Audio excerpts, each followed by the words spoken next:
Oi, alminhas alencarinas, tudo bem com vocês? Meu nome é Yasmin, esse é o Alma Alencarina e no vídeo de hoje nós vamos falar sobre a obra que destruiu não só a minha vida, mas destrói a vida de muita gente. Sim, pessoal, nós vamos falar sobre ela mesma, Noites Brancas, do Dostoiévski. Quem mais poderia, destruir vidas senão o Dostoiévski? Tem o Machado de Assis também. Ele tem a mesma pegada, os dois fazem parte da mesma escola, né? Só que o Dostoiévski da Rússia e o nosso Machadinho aqui do Brasil, né? O maior de todos. Ai, gente, não tem como. É o maior, não tem jeito. Mas enfim. Antes de começar o vídeo, eu peço que você se inscreva no nosso canal. Se você chegou agora, muito bem-vindo. Seja muito bem-vindo a esse canal. Aqui eu falo sobre os livros que eu leio, um pouquinho de literatura, assim, na questão das escolas e tal, alguns dados, mas nada muito profissional. Eu não ponho minha mão no fogo de dizer, eu estou ensinando vocês alguma coisa. Não ponho mesmo. Eu sou apenas uma jovem universitária latino-americana que não tem dinheiro no bolso. Aqui a gente troca experiência, sabe? Então é uma coisa bem legal. Seja muito bem-vindo, se inscreva no nosso canal, curta o vídeo se você gostar. Se você não gostar, curta também, né? Vamos ajudar aqui essa jovem nesse hobby. Acho que é um hobby. Eu faço mais porque eu gosto mesmo. Eu nem viso tanto, sabe, o hype, ao mesmo tempo que eu viso um pouquinho assim. Ai, quem sabe alcance mais pessoas. Deixe seu comentário também ao final desse vídeo. Comente qualquer coisa, se você gosta, se você não gosta do escritor, se você prefere o Machado de Assis. Nós preferimos o Machado de Assis. Nós preferimos tudo que é brasileiro, é muito bom. O meu marido olhou aqui, gente, porque assim, aqui em casa nós temos uma divisão severa, acirrada, sabe? José de Alencar e Dostoiévski. Porque, da mesma forma como eu sou uma grande alencarina, ele é extremamente fã do Dostoiévski. Extremamente fã. Mas nós sabemos, há um consenso de que o José de Alencar é o maior de todos nesta casa. Ele tá rindo aqui. Muito bem, é pra concordar mesmo. Coisa bem saudável, gente, sabe? Um relacionamento saudável. Um relacionamento feliz. Mas é isso, pessoal. Então vamos dar início a essa obra. Essa obra que me deixa com uma raiva tão grande. Vocês vão entender o porquê. Então vamos começar. Pra começo de conversa, Noites Brancas. Foi um livro publicado em 1848 pelo Dostoiévski, escrito por ele, né? Numa época em que o realismo, a escola literária realista russa, já estava em vigor, já estava em alta, mas o que é que ele fez? Ele escreveu um romance. Numa época em que o realismo já estava em alta. Então, assim, as críticas eram muito severas. Ele, inclusive, pelo seu primeiro romance, acho que foi Gente Pobre, se eu não me engano, ele foi duramente criticado por causa disso. Era muito cobrado que se seguisse aquela escola literária, tudo tinha um objetivo ali de ter muita crítica social, uma crítica muito profunda. E nós sabemos que o principal objetivo da escola realista é se contrapor a tudo que o romantismo elogia, né? Aquelas idealizações, aquele amor exagerado, aquela coisa fantasiosa, aquela coisa meio sonhadora, sabe? Então, assim, o realismo vem com um pouquinho mais de pé no chão. E aí o Dostoiévski escreve Noites Brancas na primeira fase da sua vida. Por que eu falo isso? Porque ele passou por um episódio, eu quero muito aprofundar mais sobre isso, comecei a conhecer o Dostoiévski no ano passado por influência do meu esposo, então eu ainda não ponho minha mão no fogo de que eu sei muitas coisas sobre ele, mas eu sou uma pessoa muito curiosa, então assim, eu gosto de pesquisar bastante coisa. Eu fico num hype, não, como é que eu posso dizer? Numa fissura, assim. Agora eu só quero pesquisar Dostoiévski. Agora eu só quero pesquisar Machado de Assis. Então eu sou meio assim com as coisas. Ele fazia parte de uma organização secreta, que na época, por ser secreta, era proibido, né? Existia ali uma tirania na Rússia. Eu não sei muito, eu não vou aprofundar muito sobre isso, porque eu realmente não tenho muitas informações. Eu vou estudar um pouquinho melhor no próximo vídeo do Dostoiévski, porque ele vai aparecer bastante por aqui. Eu trago mais informações sobre isso pra vocês. Até porque eu também pretendo fazer um vídeo só sobre os escritores, né? Tipo, um vídeo só sobre o Dostoiévski, só sobre a Clarice, só sobre o Machado, só do José de Alencar. Então, assim, quem sabe é uma forma até de homenagear fazendo um vídeo sobre curiosidades de cada escritor na data do aniversário deles. Se vocês gostarem dessa ideia, comenta aqui pra eu saber, né? E trazer isso pra vocês. Voltando ao assunto. Ele fazia parte de uma organização que na época era bem secreta por causa da tirania que estava sendo aplicada ali na Rússia. E eles faziam estudos de coisas que eram proibidas e tal. Enfim, era um grupo de escritores. E aparentemente, pelo que eu me lembre, o Dostoiévski leu uma carta do Gogol, acho que é do Nicolas Gogol, eu não sei pronunciar os nomes, e aí ele foi preso. Muitas pessoas dessa organização foram presas. O que fizeram com ele, gente, totalmente desumano. Assim, eu acho que foi uma coisa muito psicológica. Ele foi condenado à morte. Bom, isso era o que se dizia. Então, assim, o cara tava desesperado, tipo, já não tinha muita coisa pra fazer, muito o que se fazer, né? O destino dele já tava ali escrito. E aí, ele tava, imagine assim, que ele tava indo no lugar na hora de morrer. Tava lá, já, pronto pra morrer, pronto pro seu destino. E, de repente, a sentença muda. Ele foi condenado. Na verdade, essa sentença nunca mudou, sempre foi isso. Mas eu acredito nisso, né? Que fizeram muito um jogo psicológico com ele pra deixar ele com medo. Sabe? Pra que ele percebesse assim, olha só, você tá se metendo com pessoas poderosas, nós temos o poder sobre a sua vida e é melhor você não mexer mais com a gente. E aí ele foi condenado aí pra Sibéria a prestar serviços militares. Então, depois desse ocorrido, porque não é qualquer coisa assim, né, que acontece, isso é uma coisa muito grave, muito séria, ele mudou o estilo de escrita dele e começou a falar sobre isso. Ele começou a ter uma temática um pouco mais crítica e um pouco mais psicológica. Então você percebe muito daquilo que ele sofreu nos escritos dele, sem falar no Um Jogador, né, que fala muito sobre ele, pela questão dos vícios, né, tanto ele como Charles Dickens sofreram com questão de vício em dinheiro, aposta, então ele tava pra perder tudo já, sabe, o Dostoiévski, de tanto empréstimo que ele tinha feito, a editora ameaçou ele que poderia pegar a obra dele inteira. Ele não teria mais direitos autorais nenhum sobre tudo aquilo que ele produziu se ele não entregasse um livro em 30 dias. Então imagine o desespero, né? Daí ele escreve Um Jogador, que é um romance bem famoso também. No caso, um romance realista. Quando eu falo romance, eu falo da questão que é uma narrativa.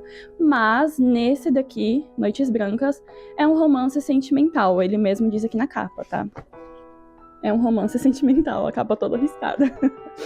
Mas agora vamos falar sobre a obra, as personagens. Nessa obra, nós temos não 2, mas 3 personagens. Temos o Sonhador, a Nastinka, te odeio Nastinka, e uma personagem que pouquíssima gente imaginaria, São Petersburgo. A cidade, para o Dostoiévski, não é só uma cidade, não é só o ambiente em que eles estão. Ela conversa diretamente, ela é uma extensão, ela é um alimento, então ela é uma personagem. Se você ler esse livro, você vai percebendo que tudo o que acontece naquela cidade, o clima, o céu, tudo conversa com as 2 personagens que seriam o Sonhador e a Nastinka. Então, assim, não é só uma cidade, ela é uma personagem. Qualquer pessoa que lê, se você pesquisar sobre a obra, eles vão falar sobre isso, que São Petersburgo pro Dostoiévski é mais do que uma cidade, entende? Isso por quê? Porque ele já esteve lá. E quando ele saiu de lá para Moscou, ou foi o contrário, de Moscou para lá, ele percebeu que existe uma diferença muito gritante nas pessoas. Então, assim, ele criou o Sonhador depois de observar que existiam muitos estudantes e muitos jovens que andavam pela cidade fora de si. Então o Sonhador, ele é uma paródia, uma ironia, vamos dizer assim, de um intelectual que não serve exatamente pra nada. É uma pessoa que vive no seu mundo, que ela vive pra si, ela vive alimentando os sonhos, ela não consegue viver a realidade da forma como ela é, porque a realidade, gente, dói. E ele é uma pessoa que tem muitas idealizações, ele idealiza tudo. Inclusive, tem um momento que ele tá falando com a Nastinka, logo no começo, ele fala assim, eu idealizo mulheres. Ele fala isso, que ele fala com mulheres na cabeça dela, mas quando ele se depara com uma mulher, ele não consegue falar com elas. Ele é uma pessoa muito pomposa, muito cerimoniosa, fala pra caramba, fala demais. Gente, tem um momento ali que é uma noite só, é praticamente só ele falando. Então, vou falar um pouco sobre essa questão das noites também. O livro é dividido em 4 noites, aqui 4 noites e uma manhã. Deixa eu até confirmar para vocês. 4 noites e uma manhã. E isso é muito importante. Por quê? Noites brancas é um fenômeno que acontece onde o sol não se põe totalmente. Então, na obra, ela dá um cenário totalmente fantasmagórico, ilusório, como se fosse um sonho. Eles só se encontravam de noite, e o livro é narrado pelo sonhador. Tem um filme que eu achei muito interessante, acho que ele é de 1959. Ele mostra o sonhador narrando. Gente, esse filme atendeu totalmente as minhas expectativas. Quando eu li o livro pela primeira vez, eu imaginava que seria exatamente assim, que as personagens seriam exatamente da forma como estão apresentadas no livro. E você pode pensar, de uma certa maneira, que o sonhador, quando ele tá falando sobre esse acontecimento, né, das Noites Brancas, ele já é um pouco mais velho e tá recordando a juventude dele de quando ele conheceu a Nastinka.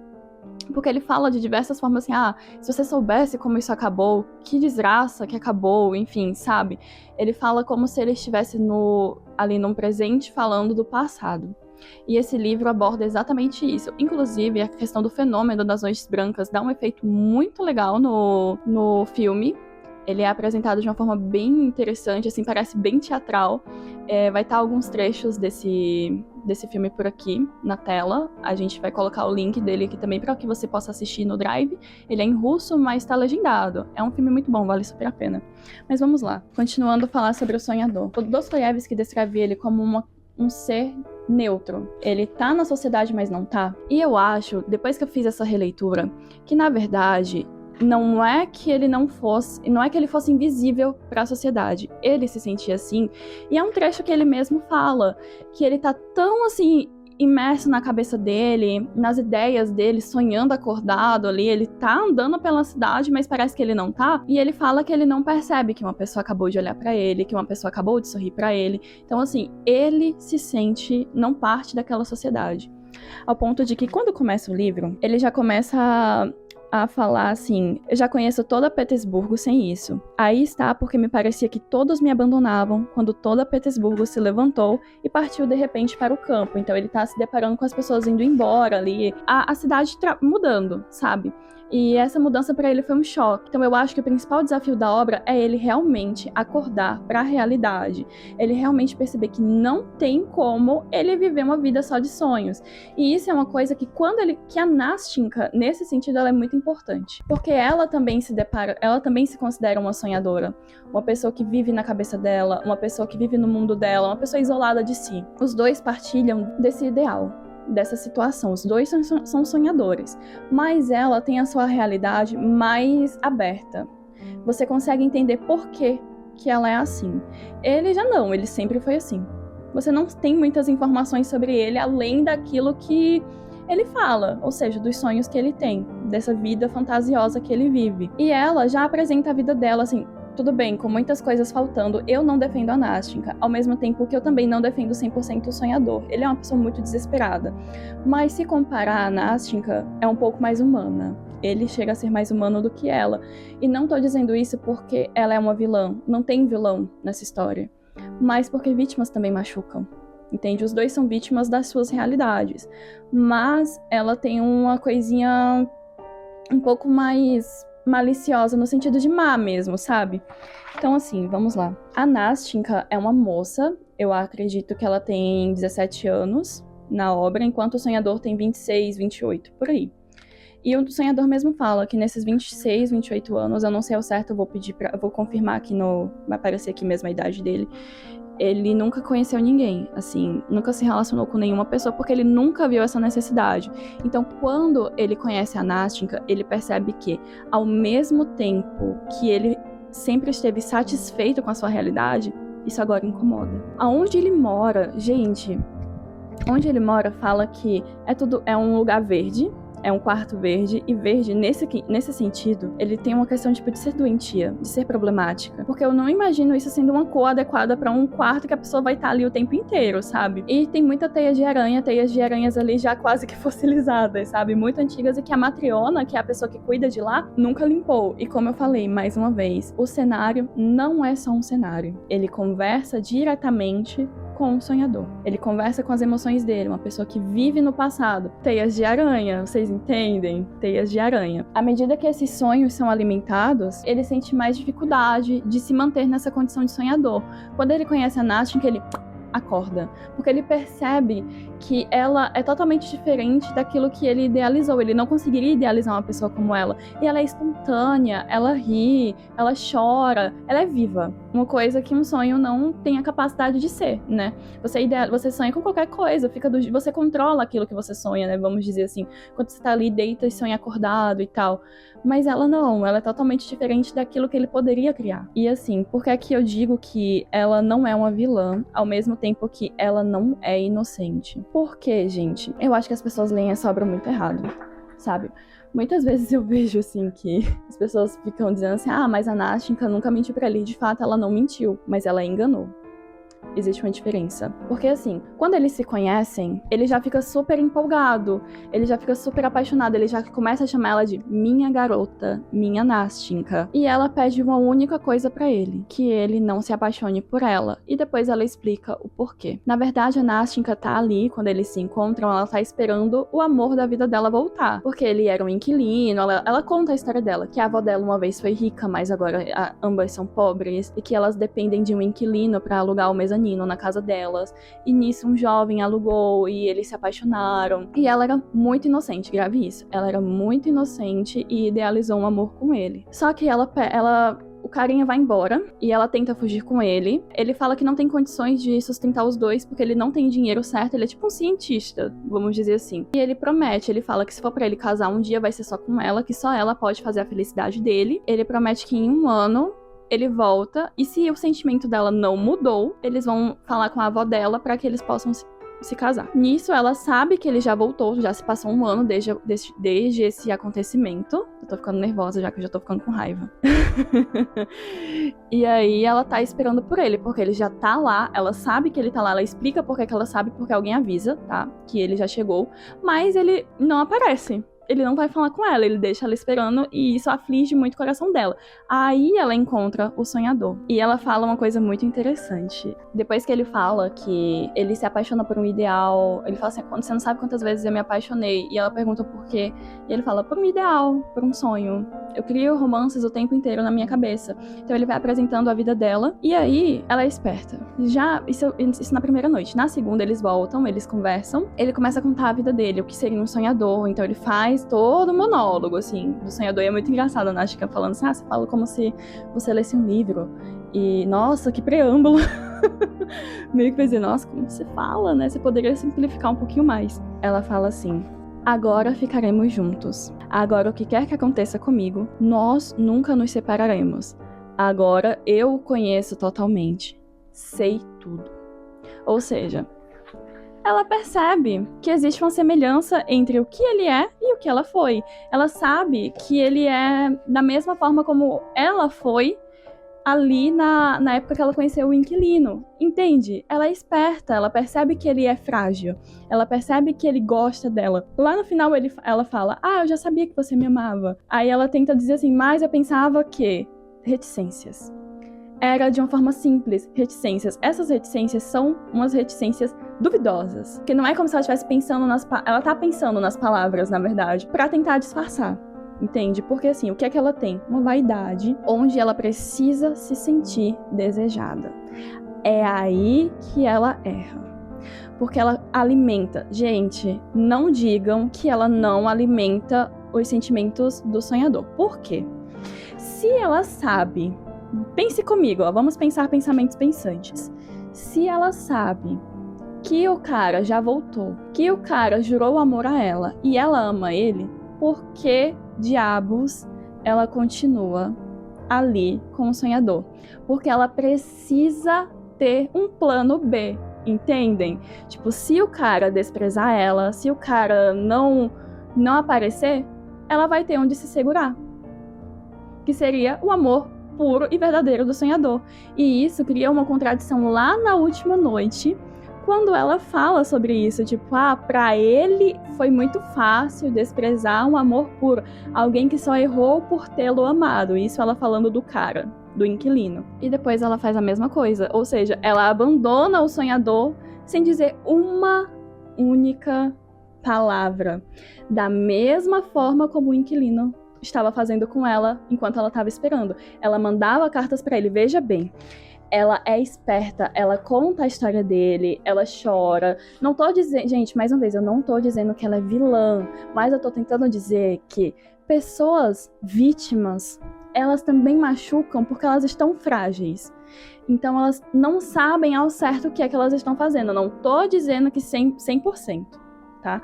Que a Nástica tinha planejado tudo. Em muitos momentos da obra, se você fizer uma leitura e depois uma releitura, uma leitura atenciosa, e depois assistir o filme, porque o filme, eu não tô dizendo pra vocês se segurarem no filme, não é porque o filme e tal, porque existe a licença poética de quem tá fazendo, né? Leiam com atenção. Percebam a forma como ela fala com ele. Ele dá a ideia de ela escrever uma carta pra ele, porque ele se compadece com ela. Ele ama ela. Gente, ele é exagerado. Eu não tiro o fato de que ele é exagerado. É uma pessoa, assim, que se fosse comigo, eu ia dizer, meu filho, pelo amor de Deus, se acalme. Você fala demais. Ela fala pra ele, na verdade, você é seu próprio inimigo. Ela fala isso na primeira noite. Porque ela tá, apesar dela ser uma sonhadora, ela já está um pouco mais na realidade do que ele. Ele começa a se inserir na realidade ao longo dessas 4 noites. E o capítulo Manhã é o que entrega isso. Então, assim, quando você chega lá na parte que ele pede pra ela fazer uma carta pro inquilino, ela fala assim, mas como você faria essa carta? Então ela faz o sonhador dizer como que ele falaria pra esse cara, se ele fosse ela. E ela fala, isso, você vai dizer isso mesmo e tal, você entregaria pra mim? Ou seja, ela cria todo o enredo pra que ela pudesse pedir esse favor, né? Porque ela sabia que ele ia fazer. Ela sabia já, gente, não tem como ela não saber. Vocês entendem? Seres humanos são espertos. Essa sociedade, seres humanos, vocês sabem. Vocês já conheceram alguém assim? E às vezes, quem sabe? Quantas vezes você já não foi assim, né? Porque assim, ao mesmo tempo que nós somos sonhadores, nós também somos nástincas. E tá tudo bem, o ser humano ele é assim. Ele tem altos e baixos, ele é bom e ruim. Eu não tô dizendo que a nástica é ruim, mas que ela se aproveitou. Entende? Ele fala que entrega a carta e ela fala assim, amanhã você me dá a resposta. Daí ele pensa, não, mas peraí, você tem que fazer a carta pra eu entregar e depois receber a resposta. Então talvez depois de amanhã ou daqui uns 2 dias. E ela tira a carta, ou seja, ela já tava com a carta escrita, ela já tava pronta pra entregar a carta pra ele. Vocês estão entendendo? Leiam esse livro com atenção. Não tirem conclusões assim de vídeos do TikTok, de pessoas que já leram. Leiam. Eu tô tentando ajudar vocês a lerem esse livro aqui. Porque existem muitas coisas que, se você não prestar atenção, você cria uma imagem totalmente errada. E aí, detalhe, enquanto ela não tem respostas da carta, ao mesmo tempo que ela é muito dura com ele, ela começa a tratar ele com carinho, porque ele tá fazendo um favor pra ele. E ele mesmo fala, você fazia carinho em mim, você me afagava, falava com palavras doces, me falava coisas bonitas, fazia juras. Ela fazia juras. Ela escreve a carta, ele diz que é pro cara aparecer lá, ele não aparece. Passa um bom tempo assim, ele não aparecendo e ela esperando. Até que, quando ele vai atrás de outra resposta, porque essa carta precisa de uma resposta, até agora não tem. Quando ele vai atrás da resposta, na última noite já, na noite decisiva, ela já tá pensando...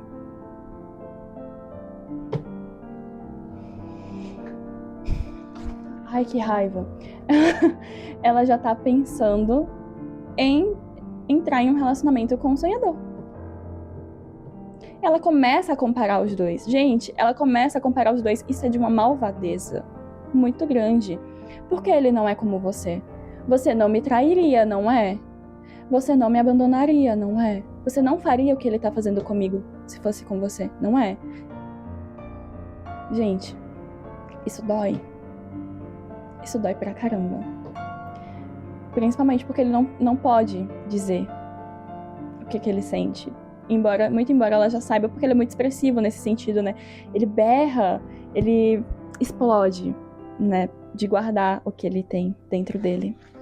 Isso é mal. Muito mal.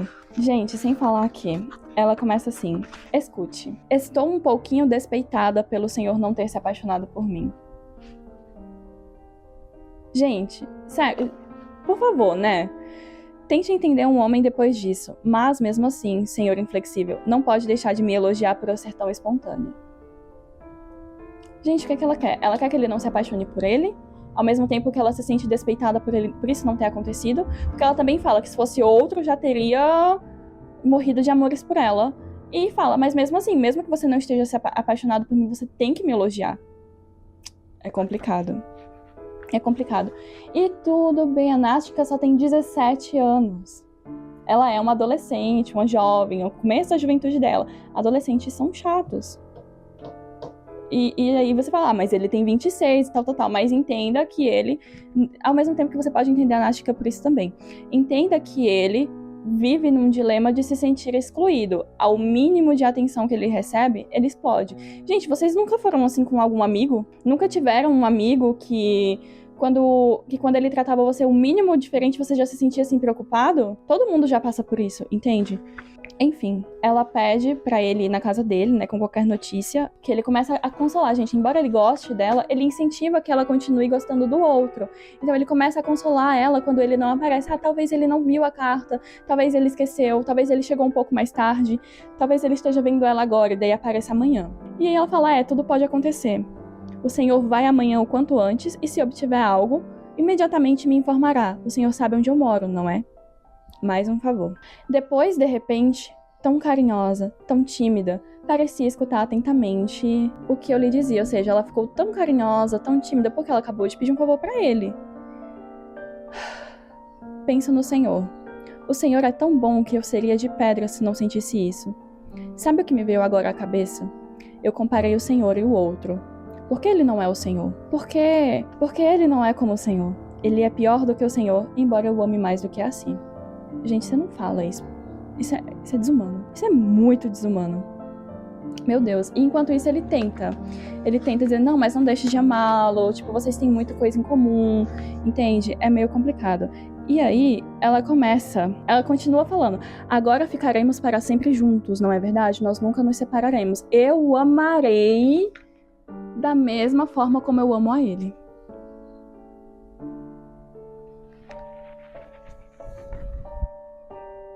Alguém traga o Dostoiévski de volta, porque eu vou matar ele. Ele destruiu a minha vida. Gente, é muito complicado. É muito complicado. É difícil, porque é um problema dos dois. Os dois são problemáticos, né? Mas ela é muito pilantra, viu? E aí ele fala, se você soubesse em que solidão estou agora, porque claramente, gente, acabou mal, acabou muito mal.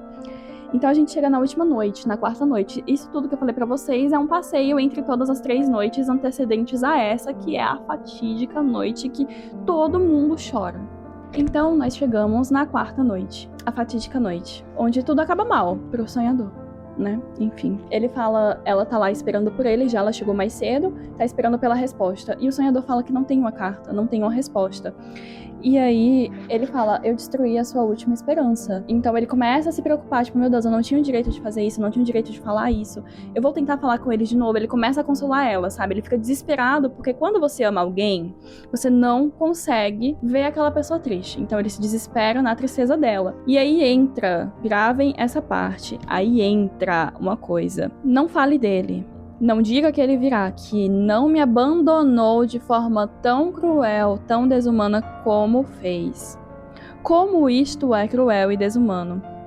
Como é fácil para ele ofender, ultrajar uma moça pobre e desamparada cuja culpa é tê-lo amado.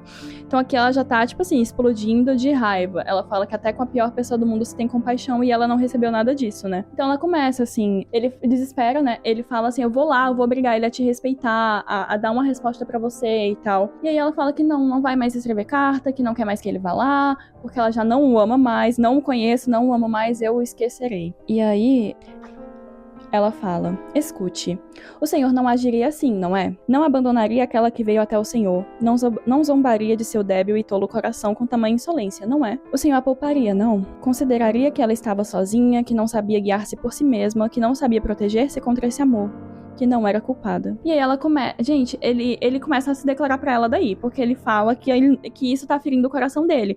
Então ele faz uma declaração, uma puta de uma declaração, meu Deus, que coisa linda, eu chorei horrores. horrores. Gente, eu chorei de soluçar, vocês não estão entendendo o quanto isso aqui me abalou. E eles começam a fazer o quê? Planos juntos. Ela começa a fazer planos com ele. E ela fala assim, fale-me. Fale assim comigo, da forma como ele tá falando, né, se declarando pra ela. Eu lhe contarei tudo. E ele fala que ela tem pena dele, na verdade ela tá com pena, né, mas não é isso, gente. A Nastinka, ela precisa se sentir desejada. Ela está ofendida, veja bem, ofendida porque o outro a desprezou. Ela está com o seu orgulho ferido. Sabe aquela famosa frase de Orgulho e Preconceito da Jane Austen? Eu perdoaria a sua vaidade se ela não tivesse ferido a minha. É assim que ela tá. Então o que é que ela faz? Ao invés de ela guardar para si, ela se apoia no sonhador, no sentimento verdadeiro que o sonhador tem e começa a fazer planos com ele. Amanhã você vai você se tornará o nosso inquilino, morará conosco, eu vou estudar para poder ensinar, nós iremos ser felizes, nós nunca mais nos separaremos. Então ela começa a alimentar no desespero dela. Ela alimenta o sonhador, os sentimentos do sonhador. Então, gente, ela nunca mentiu pra ele de que ela estava apaixonada por outra pessoa, mas ela engana ele nesse momento aqui. Porque, como eu falei lá no começo do vídeo, não tem como você amar outra pessoa e alimentar os sentimentos de outra pessoa. Porque se realmente fosse algo de certeza que ela tivesse, ela nunca teria parado pra conversar com ele, entende? Como ela não tinha essa certeza, ela precisava de um plano B. E aí acontece, né, gente? Eles estão lá fazendo planos, passeando pela cidade e tal, e o cara aparece. E aí ela é muito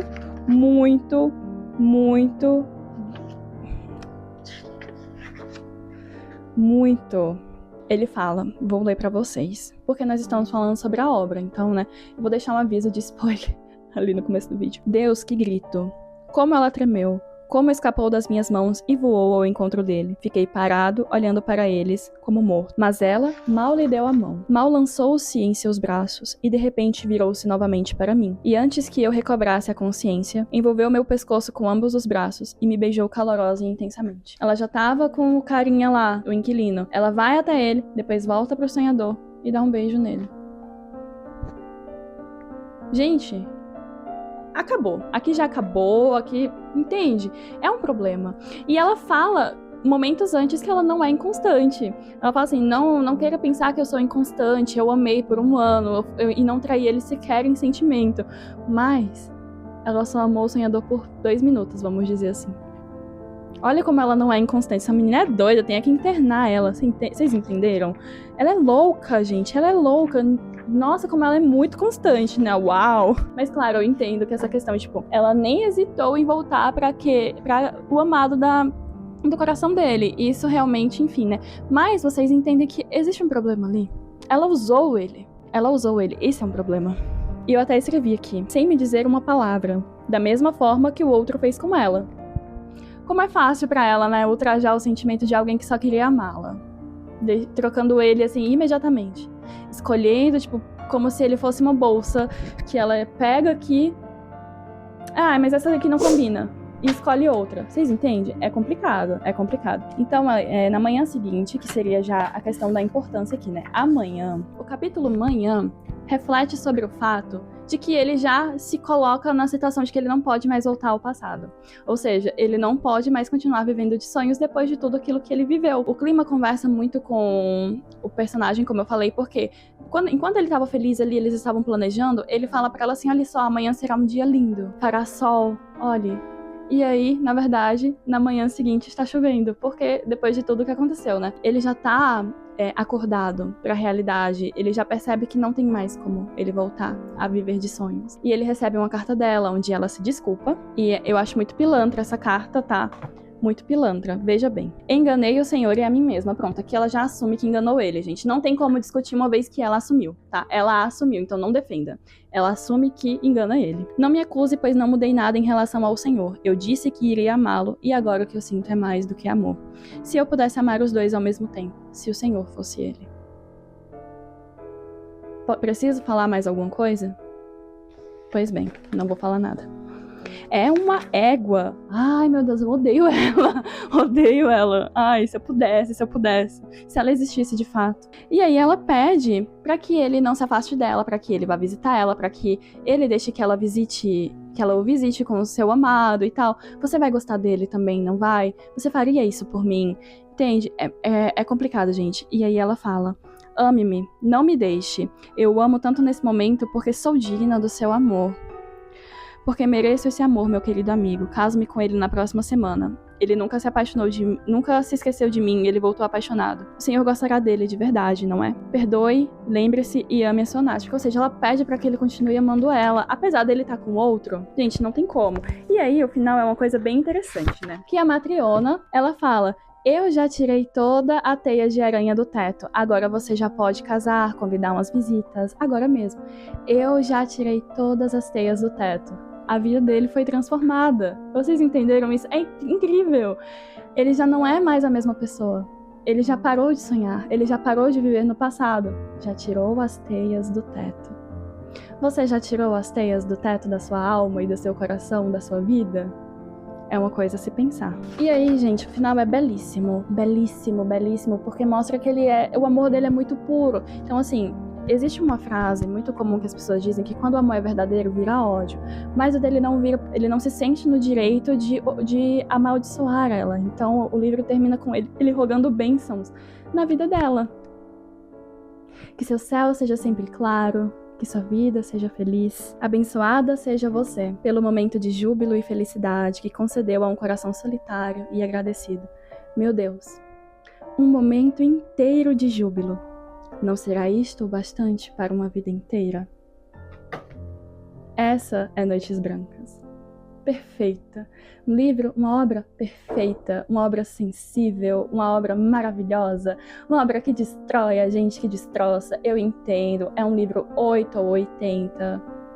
Tem pessoas que amam e pessoas que odeiam. Não dá, eu acho que não dá pra ficar no meio termo. Eu gosto tanto desse livro porque ele me dá uma raiva genuína, sabe? Eu sinto vontade de berrar, assim, quando eu tenho raiva. Tanto que na primeira vez que eu li ele, foi o que aconteceu. Eu fui até o meu quarto, coloquei o travesseiro na boca e comecei a gritar. De ódio, de ódio. Eu chorava, gente, soluçava.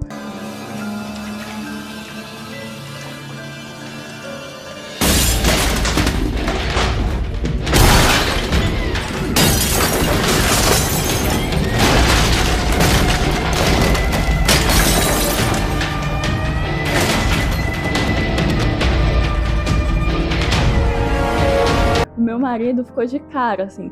E durante a semana que se passou depois que eu li, eu não podia escutar sobre a obra. E parece que automaticamente o meu celular entendeu que eu tava lendo isso. Acho que escutou, gente, escutou. E só aparecia coisas de Noites Brancas pra mim. E o pior, apareciam pessoas dizendo que a obra não é boa, que, não sei o que, o sonhador é muito tá. E aí foi aí que eu comecei a perceber que as pessoas não leram essa obra da forma como ela tá ali no livro.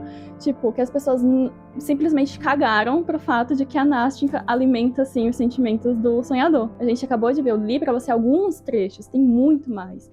Dela jurando amor pra ele, dela falando que eles não vão se separar, que ela vai amar ele sim, pra sempre, que independente dela ficar com outro, ela vai continuar amando ele. Entende, gente? Ela alimenta os sentimentos dele. Mas como eu falei várias vezes ao longo desse vídeo, porque ela precisa se sentir amada. Ela tem essa necessidade de se sentir amada. E eu vi um post muito legal sobre isso, sobre o perfil psicológico da Nástica, que ela tem esse papel de trazer o sonhador para a realidade, ao mesmo tempo que ela tem o próprio defeito dela de querer se sentir amada e desejada. Porque é isso o que alimenta a vaidade dela. E é por isso que ela tem essas ações. É isso, nos vemos no próximo vídeo. Peço que vocês curtam, comentem e compartilhem esse vídeo. Você já leu Noites Brancas? Deixe seu comentário aqui se você gostou da obra, vamos conversar. Falando nisso, eu tenho um amigo que tá pra fazer um podcast sobre essa obra. Ele tem uma teoria maravilhosa, tá? Sobre Noites Brancas. E eu estou aqui pra dizer, faça, você sabe que é você. Faça. Mais uma coisa. Nós agora estamos em outras redes sociais, então eu vou deixar o cardzinho delas aqui, assim como o link na descrição do vídeo. Então, nos acompanhem por lá também, tem posts legais, assim, não que tenha muitos posts, mas a gente tá começando, né, gente? Mas é legal dar esse apoio, né? Apoiar um amigo. Então é isso, pessoal. Até o próximo vídeo. Tchau, tchau.